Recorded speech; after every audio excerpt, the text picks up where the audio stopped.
अभी तक हमने देखा कि लिजी ट्रेन में बैठकर शेन के आने का वेट कर रही होती है, बट शेन आता ही नहीं, बल्कि काफी देर बाद उसका एक मैसेज आया कि फैमिली इमरजेंसी की वजह से मैं नहीं आ पाऊंगा। लसी को लगता है कि शेन घर के किसी काम में बिजी है, इसलिए वह अकेले ही वापस यूनिवर्सिटी आ जाती है। लेकिन बहुत दिन बीत गए बट शेन का अभी तक कुछ पता नहीं था, उसका मोबाइल भी बंद आ रहा था। लूज मन ही मन कहने लगी कि मुझे पता था कि एक दिन ऐसा जरूर आएगा, लेकिन इतनी जल्दी आ जाएगा यह नहीं पता था। फिर अचानक उसे एक न्यूज पता चली कि शेन को यूनिवर्सिटी से निकाल दिया गया है, क्योंकि शेन ने किसी रिच स्टूडेंट के बदले एग्जाम दिया था पैसों के खातिर, क्योंकि शेन को पैसों की काफी ज्यादा जरूरत थी। लूज परेशान होने लगी कि आखिर ऐसा क्या हो गया है जो शेन को ऐसा करना पड़ा, जरूर कुछ तो बात है। फिर जब वह जल्दी से अपने डॉर्म आई तो पता चला कि यहाँ उसकी मॉम आई हुई थी, जो कि बताती है कि हम फाइनली केस जीत चुके हैं, उस आदमी को जेल भेज दिया गया है। एंड उसकी वाइफ हस्बैंड के जेल के जाने का सुनकर सदमे में चली गई और अब हॉस्पिटल में एडमिट है। फाइनली अब तुम्हारे फादर की आत्मा को शांति मिल जाएगी। लूज की मदर यहाँ शेन के फादर और मदर की बात कर रही होती है। फिर जब वह चली गई तो तब लूज रोने लगी, क्योंकि उसे अच्छा नहीं लग रहा है कि शेन के घर वालों के साथ यह सब हुआ। शेन पता नहीं किस कंडीशन में होगा और अब तो उसे पता भी चल चुका होगा कि मेरी फैमिली ने ही उसकी फैमिली पर केस करा था, इसलिए वह जल्दी जल्दी यहाँ से जाने लगती है। शेन से मिलने रास्ते में वह पास्ट की काफी सारी मेमोरीज याद करती है कि कैसे कैसे वह शेन के साथ खुश थी, लेकिन अब सब कुछ बदल चुका है, इसलिए प्रेजेंट में लूज काफी बुरी तरह रोई। फाइनली उस हॉस्पिटल में आ गई जहाँ शेन की मॉम एडमिट है कि तभी उसने देखा कि यहाँ जानियान भी है, जो कि शेन और उसकी मॉम की हेल्प करा रही है। लूज का और बुरी तरह दिल टूट जाता है इस नज़ारे को देखकर। तो वही जानियान भी लूज को देख चुकी होती है, इसलिए बाहर आती है एंड लूज से पूछती है कि तुम यहाँ क्या कर रही हो, क्या तुम्हारा अभी तक मन नहीं भरा शेन को इतनी तकलीफ देकर? एंड तुम्हें शुरू से शेन को पूरी सच्चाई बता देनी चाहिए थी। लूज समझ जाती है कि मेरी डायरी इसी के पास है, तभी इसे इतना कुछ पता है, इसलिए बोली कि अच्छा तो वह तुम थी जिसने मेरी डायरी को चुराया था, इसलिए मुझे अभी मेरी डायरी वापस करो। फ्लैशबैक स्टार्ट हुआ और दिखाया गया है कि कैसे डायरी चोरी करने के बाद जानियान लूज की तरह टेरेस पर आकर खड़ी हो गई थी एंड शेन ने उसको वही सीक्रेट कन्वर्सेशन वाली लड़की समझकर अपनी गर्लफ्रेंड बना लिया था। फिर अनियान ने बताया कि मैंने बहुत कोशिश करी, लेकिन मैं शेन के दिल में अपनी जगह नहीं बना पाए और हमारा ब्रेकअप हो गया था, शायद यह मेरी पनिशमेंट थी झूठ बोलने की, पर अब तुम भी सेम कर चुकी हो शेन से सच छुपाकर, इसलिए अब तुम्हारी बारी है पनिशमेंट फेस करने की। जब शेन की मदर ठीक हो जाएंगी तो मैं शेन और उसकी मॉम को अपने साथ लेकर अब्रॉड चली जाऊंगी। तो तब इन सभी बातों को सुनकर लूज कुछ नहीं बोलती है, बल्कि वापस यूनिवर्सिटी आ गई और कहने लगी कि शायद जानियान ठीक कह रही है कि मैं शन के लिए परफेक्ट नहीं हूँ। वैसे तो मुझे बहुत दुख है कि अब वह मेरी लाइफ से हमेशा के लिए चला जाएगा, बट मैं प्रे करती हूँ कि वह जानियान और अपनी मॉम के साथ अब्रॉड में खुश रहे। वेल अब नेक्स्ट सीन में हम देखते हैं कि आज न्यू ईयर था, इसलिए बाली जबरदस्ती लूज को पार्टी में ले आती है, जहाँ फिर यह सब न्यू ईयर सेलिब्रेट करने लगे और कुछ इस तरह पास्ट एंड हो गया एंड स्टोरी वापस से प्रेजेंट में आ गई, जहाँ लूज एग्जिबिशन में थी कि तभी एक पर्सन यहाँ आए और लूज को उसकी डायरी वापस कर देते हैं, ये बताकर कि इस डायरी को जिसने यहाँ रखा था उसने परमिशन दे दी है कि आप इसे लेकर जा सकती हो। तो तब लूज काफी ज्यादा खुश हो गई इतने टाइम के बाद अपनी डायरी को देखकर, बट जब उसने डायरी ओपन करी तो पता चला कि इसमें शेंग ने भी अपने बारे में काफी कुछ लिखा हुआ है। वेल वो बताता है कि मुझे तुम्हारी यह डायरी स्कूल के लास्ट डे ही ने वापस कर दी थी और सब सच बता दिया था कि वह टेरेस वाली लड़की नहीं है, बल्कि जिसकी यह डायरी है वह तुमसे सीक्रेटली बातें करती थी। फिर बस होना क्या था, मैंने डायरी के थ्रू तुम्हारी फीलिंग्स को जाना कि तुम मुझे कितने टाइम से पसंद करती आ रही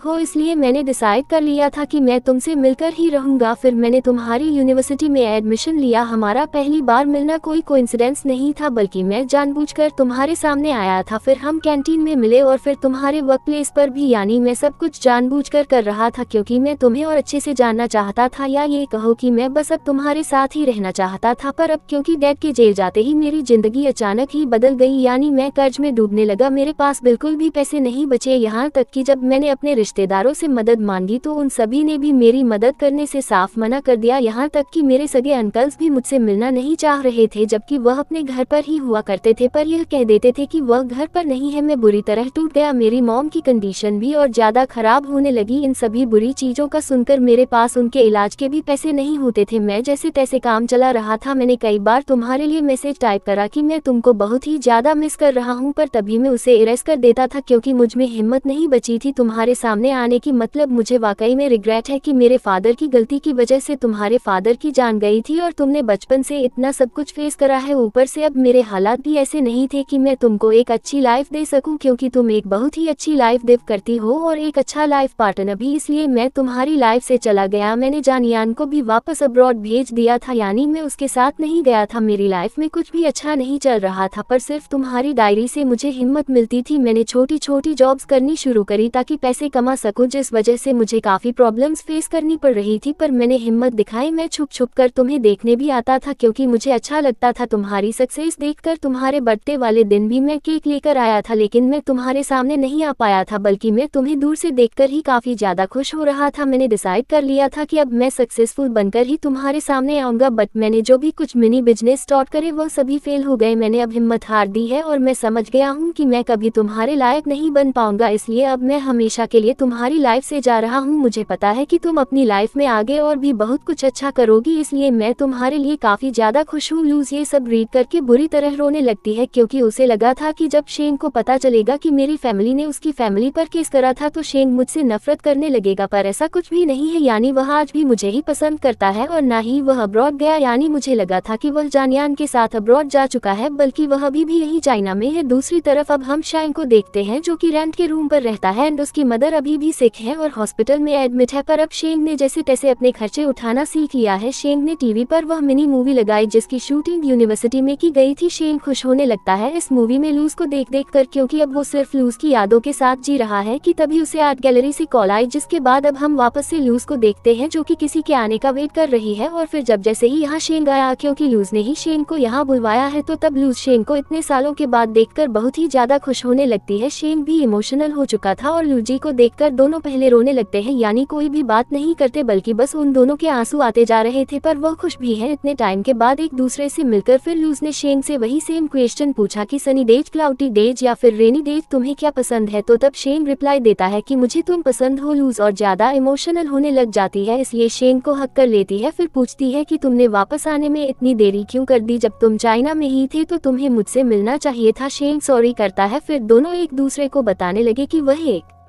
दूसरे को कितना ज्यादा मिस करते थे। शेन कहता है कि पर अब मेरे पास कुछ भी नहीं है। तो तब लूज बोली कि तुम्हारे पास अब भी वह सब है जो मुझे शुरू से तुम्हारे अंदर पसंद था, यानी कि मेरे लिए सिर्फ तुम इम्पोर्टेंट हो और मैं तुमसे सिर्फ तुम्हारा साथ चाहती हूँ। शेन खुश हो जाता है लूज के इस आंसर को सुनकर कि लूज आज भी सिर्फ उसी को पसंद करती है, इसलिए फिर ये दोनों खुशी खुशी यहाँ से जाने लगे और बस फिर इसी हैप्पी एंडिंग सीन के साथ यह मूवी यहीं पर एंड हो जाती है।